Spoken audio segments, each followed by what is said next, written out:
नमस्ते दोस्तों। अगर आप ट्रेन में हुई रोमांटिक और बोल्ड कहानियाँ पसंद करते हैं तो आज की ये स्टोरी आपके लिए है। मेरा नाम रिया है और मैं आज आपको अपनी ज़िंदगी का वो सफ़र बताने वाली हूँ जो मैं कभी नहीं भूल सकती।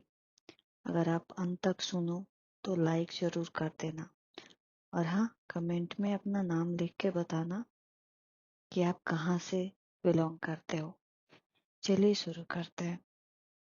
मेरा नाम रिया है।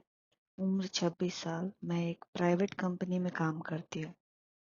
उस दिन मुझे दिल्ली से मुंबई जाना था। मैंने फर्स्ट क्लास एसी का टिकट लिया था क्योंकि मुझे अकेला सफर करना था और थोड़ा आराम भी चाहिए था।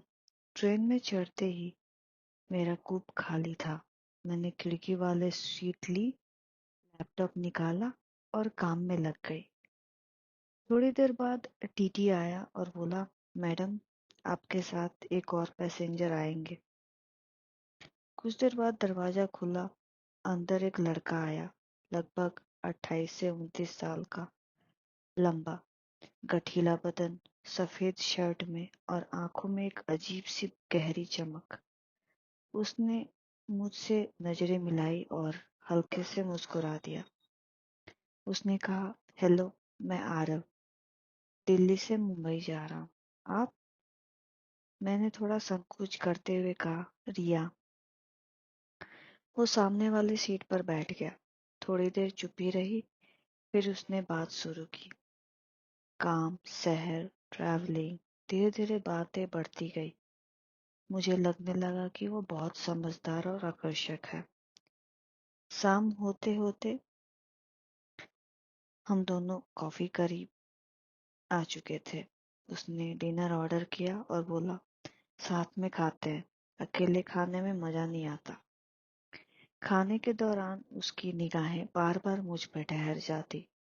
मुझे अच्छा भी लग रहा था और थोड़ा घबराहट भी हो रहा था क्योंकि मैंने कभी किसी अनजान लड़के से इतनी आसानी से बात नहीं की थी। रात के करीब 11 बजे लाइट्स डिम हो गई। कूप में बस छोटी सी लाइट जल रही थी। आरव ने धीरे से कहा, रिया, आपको नींद आ रही है क्या? मैंने सिर हिलाया। नहीं, नींद नहीं आ रही। वो मेरे करीब आकर बैठ गया और बोला, अगर आप अनुमति दे तो मैं कूप का दरवाजा लॉक कर दूं? मैंने थोड़ा सोचने के बाद सिर हिला दिया। उसने दरवाजा लॉक कर दिया। फिर उसने धीरे से कहा, मुझे भी नींद नहीं आ रही। क्या आप बुरा तो नहीं मानेंगी अगर मैं कुछ कहूँ? मैंने उसकी तरफ देखा। दिल जोर जोर से धड़कने लगा। फिर कहा, कहो। उसने मेरी आंखों में देखते हुए कहा, मैं जैसे ही इस कूप में आया मेरी नजर आप पर अटक गई। आप बहुत खूबसूरत हो और आपकी बातें मुझे और करीब खींच रही है। मेरे चेहरे पर लाली छा गई। मैंने कहा, आरव, ये सही नहीं है, हम अनजान हैं। वो मेरे और करीब आ गया और धीरे से बोला, कभी कभी अनजान लोग सबसे ज्यादा करीब हो जाते हैं। अगर आप चाहो तो मैं पीछे हट जाऊं, लेकिन अगर नहीं तो इस सफर को खास बना देते हैं।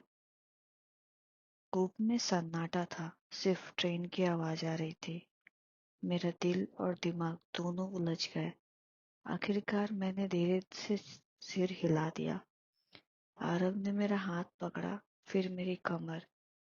उसके होठ मेरे होठ से फिसले तो लगा जैसे पूरी दुनिया रुक गई। उस रात फर्स्ट क्लास के उस छोटे से कूप में हम दोनों ने वो सब किया जो मैंने कभी किसी के साथ नहीं किया था। ट्रेन की रफ्तार के साथ हमारी सांसें भी तेज होती गई। कभी खिड़की के पास, कभी बर्थ पर, पता नहीं कितनी देर बीत गई।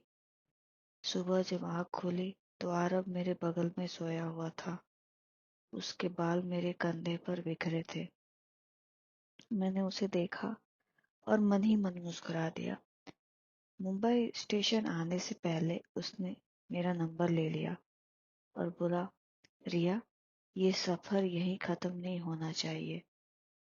मैंने सिर्फ मुस्कुराकर सिर हिला दिया, क्योंकि उस रात के बाद मेरा दिल पहले जैसा नहीं रहा था।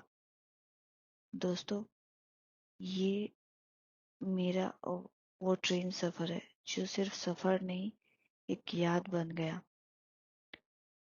और आपको अब बताना है कि ये आपको कहानी कैसी लगी। अगर अंत तक सुनी है तो लाइक जरूर कर देना।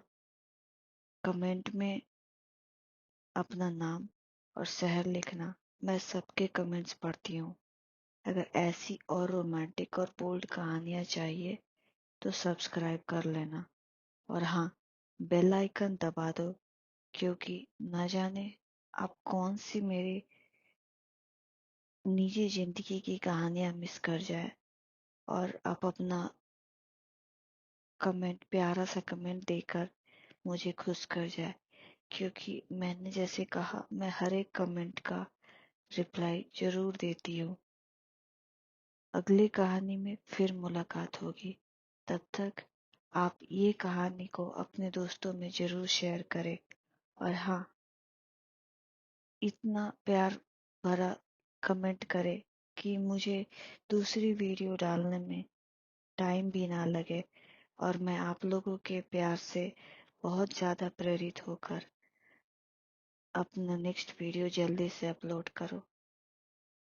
तब तक के लिए आशा करती हूँ आप अपना ध्यान रखेंगे। Take care, bye.